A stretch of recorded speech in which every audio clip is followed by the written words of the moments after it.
Señores, gracias por continuar a esta hora de la mañana. Debo decirles que después de 13 años han arrestado a un hombre que mató a su compañera. La Procuraduría General de la República está notificando en el día de hoy el arresto del prófugo Juan Carlos Bisonó Green, quien es acusado de haber ocasionado la muerte de su expareja Juliana María Capellán. Este hecho ocurrió en el año 2004, o sea que ha tardado mucho. El apresamiento se produjo, había una orden de arresto emitida por el juzgado de la instrucción del Distrito Judicial de Santiago. Se fue ejecutada el martes gracias a una labor que dio finalmente con su paradero. Este hombre, Bisonó, además de ocasionar la muerte de su pareja, habría abusado sexualmente de dos hijas de estas, de 5 y 7 años de edad, y le ocasionó heridas a una tercera persona, a Edwin Ferreira Rodríguez. Así que, para que ustedes vean, estos casos que no deben quedar de ninguna manera impunes. Siguiendo con nuestro programa de hoy, que ha estado enfocado básicamente a este tema, el país tiene a un invitado especial. Cuando digo el país, esta nación, tenemos un invitado entre nosotros y qué grato tenerle aquí en Enfoque Matinal. El periodista César Vidal, que es periodista español y que, según lo que pude hablar con él antes de entrar aquí, ha recorrido prácticamente el mundo. Muy buenos días. Casi el mundo, ¿verdad? Es un placer, muy buenos días. Muy buenos días. Usted viene a hablar sobre la ideología de género. Sí.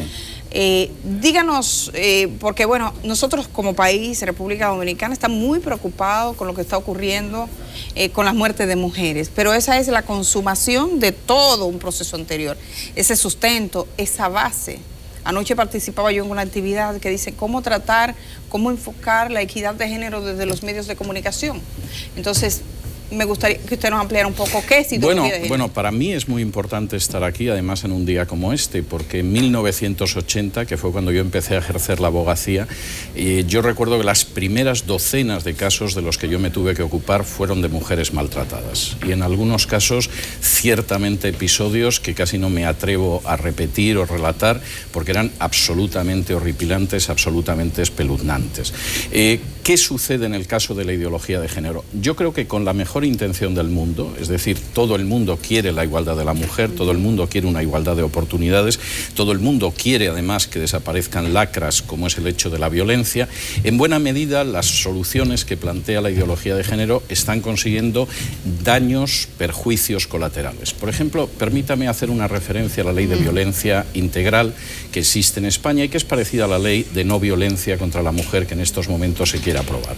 Esa ley ha sido un absoluto fracaso. Se aprobó en el año 2006, no ha impedido episodios terribles como el de la manada que usted estaba relatando y que es un episodio que a cualquier persona con un mínimo de sensibilidad le encoge el corazón, y ha sido así porque la visión que tiene es una visión muy sectorial y muy equivocada. Permítame de nuevo ponerle algún ejemplo. Por ejemplo, en el proyecto que existe actualmente en la República Dominicana, no solamente se quiebra el principio de igualdad, es decir, los varones van a ser castigados más por actos de violencia que, por ejemplo, las mujeres, sino, y esto es terrible, como parte de la visión de la ideología de género, si de pronto un varón agrede a una mujer y alega que es una mujer, es decir, es un transexual, su pena se ve reducida. Es decir, aquí la ideología de género, lejos de defender, lo que hace es incluso proporcionar un camino de salida. ¿Qué está sucediendo, por ejemplo, en el caso de España? En el caso de España no hemos conseguido reducir los casos de violencia, fundamentalmente porque tienen esa visión de género. ¿Cuál sería el enfoque penal que funcionaría? Que habláramos de una violencia doméstica integral. Es decir, una violencia doméstica en la que no solamente consideráramos la violencia del varón hacia la mujer, sino, por ejemplo, del varón hacia el varón. ¿Sería algo así como decir que la violencia no está sustentada en el género? Es que la violencia, lamentablemente, no se sustenta solo en el género. Bueno, hay diferentes tipos penales, obviamente, pero temas como el feminicidio, cuando una mujer es asesinada por su condición de mujer, cuando una mujer padece dentro del escenario del hogar las agresiones... No, ese es un tipo de acto execrable con el que hay que acabar. Pero el problema está en que cuando uno solo lo ve desde la perspectiva del género, pierde toda la visión de violencia. Permítame ponerle un ejemplo. Si usted, Dios no lo quiera, padeciera una enfermedad de huesos, un cáncer de huesos, y en vez de tratarle todo el esqueleto, le tratamos solo el brazo derecho, no vamos a curar la enfermedad. No sé si vamos a avanzar mucho en el brazo derecho, pero no vamos a curarle la enfermedad ósea. Es lo mismo que sucede con la visión de la ideología de género, porque muchos de los ejemplos de maltrato que se producen contra mujeres en el hogar tienen raíces en otras formas de violencia, por ejemplo, la violencia de los padres hacia los hijos.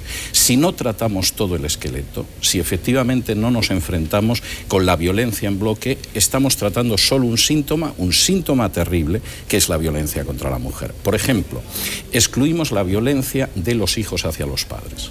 Esa violencia en muchos casos tiene como víctima a la mujer, a veces puede tener como víctima varón, pero sabemos que en muchos casos está en el origen de la violencia.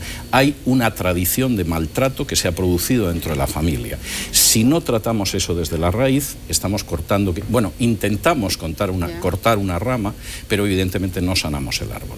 El gran problema es que como la visión es muy sectorializada sobre el género, no hemos conseguido acabar con ello. Y el caso de España es un caso, es decir, es una ley que lleva funcionando más de una década, que no ha conseguido reducir en absoluto la violencia de género, que además ha vulnerado el principio de igualdad ante la ley y que además, para terminarlo de arreglar, ha creado otros problemas. Por ejemplo, las juezas españolas se quejan de que el 80% de denuncias por violencia de género son falsas y en muchos casos son para facilitar un buen resultado en una custodia matrimonial, en un juicio de divorcio, etcétera, etcétera.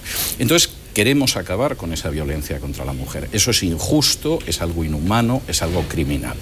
Pero tenemos que hacerlo dentro de todo lo que es la violencia doméstica. Usted está en República Dominicana por estos días, tiene una actividad, ¿me podría decir un poco a la gente? Bueno, estoy con varias actividades. Estuve a principios de la semana hablando a varios legisladores sobre la ideología de género y la influencia en la legislación, porque en cierta medida lo que ahora es el hoy o lo que va a ser mañana en la República Dominicana ya es el ayer para muchos de nosotros en naciones europeas o en el norte del hemisferio.